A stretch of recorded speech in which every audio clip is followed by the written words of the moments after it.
அமைச்சர் ஆதவர்ஜுனா. அண்ணன் கொளத்தூரா?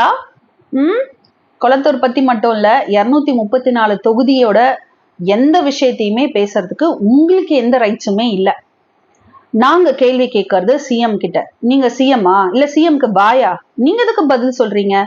சரி, கொளத்தூர்ல உங்க தலைவர் 5 நிமிஷம் பேசினதுக்கே கொளத்தூர் உங்க கைக்கு வந்துருச்சு. ஆனவும் அப்படி என்ன 5 நிமிஷத்துல அவர் பேசிட்டாரு? மக்களுக்காக நான் இந்த போராட்டம் எல்லாம் பண்ணியிருக்கேன், மக்களுக்காக நான் இந்த விஷயங்கள்லாம் பண்ணியிருக்கேன், இவ்வளவு தியாகங்கள் பண்ணியிருக்கேன்னு அந்த 5 நிமிஷத்துல பேசினாரா? இல்ல, நான் வந்துட்டேன்னா மக்களுக்காக இதெல்லாம் செய்வேன், கொளத்தூர்ல இதெல்லாம் இல்லாம இருக்கு, இல்ல இந்த விஷயங்கள்லாம் லாகிங்கா இருக்கு, எல்லாத்தையும் நான் சரி பண்ணிடுவேன் அப்படின்னு பேசினாரா? குழந்தைங்களை இன்ஃப்ளூயன்ஸ் பண்ணி நீங்க ரிசல்ட்க்கு தான் ஓட்டு போடணும் அப்படின்னு நீங்க அடம் பிடிங்கன்னு சொல்லி அவங்கள இன்ஃப்ளூயன்ஸ் பண்ணி ஃபேக் நரேட்டிவ்ஸ் எல்லாம் செட் பண்ணி மக்களோட மைண்ட்ஸ் எல்லாம் மேனிப்புலேட் பண்ணி ஜெயிச்சுட்டு நீங்க பேசலாமா? அந்த வெற்றியை பத்தி நீங்க பேசலாமா? குறுக்கு வழியில ஜெயிச்சதெல்லாம் எப்படின்னு வெற்றி ஆகும்? அது சரி, உங்ககிட்ட அதை எதிர்பார்க்க முடியுமா? அப்புறம் ராஜ்மோகன் அண்ணன் எப்பவுமே லைவ் வரும், 2 வருஷமா இப்ப நடக்காததை நாங்க நடத்திட்டோம்னு பெருமையா பேசுனீங்களே, லைவ் எதுக்கு கட் பண்ணீங்க?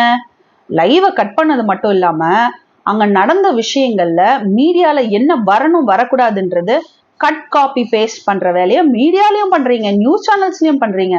கேவலமா இல்லையாண்ணா உங்களுக்கு? ஏன் ஃபுல்லா டெலிகாஸ்ட் பண்ணா என்ன? உங்க வண்டவாளம் எங்களுக்கு எல்லாம் தெரிஞ்சிருமா, இல்ல உங்களுக்கு ஓட்டு போட்ட மக்களுக்கு தெரிஞ்சிருமா? அதானே காரணம். அப்புறம் அவரோட கடைக்கண் பார்வை கிடைச்சா போதும், நாங்க எல்லாத்துக்கும் தயாரா தான் இருக்கோம், ஒழுக்கமா இருக்கணும்னு நினைக்கிறோம். ஒழுக்கமாவா? இது வரைக்கும் நடந்த கிரைம்ஸ்ல 33 பேருக்கு மேல எல்லாமே டிவிகே காரங்க, உங்க கட்சிக்காரங்கனே. அக்யூஸ்டுங்கெல்லாம் உங்க கட்சிக்காரங்க. ஒழுக்கத்தை பத்தி நீங்க பேசலாமா? சரி, உங்க தலைவரோட கடைக்கண் பார்வை கிடைச்சிட்டா என்னென்ன பண்ணுவீங்க? என்ன பேசிடுவீங்க? என்ன பண்ணிடுவீங்க? பண்ணுங்களேன். உங்க virtual warriors, abusive warriors social மீடியால பண்றாங்கல்ல, உங்க தலைவர் கூட இப்ப திருச்சி நன்றி தெரிவிப்பு கூட்டத்துல சொன்னாரு, அப்புறம் எனக்கு நல்லா வாயில வரும்னு. அதை தானே பண்ண போறீங்க. உங்களுக்கு அவ்வளவுதானே தெரியும்.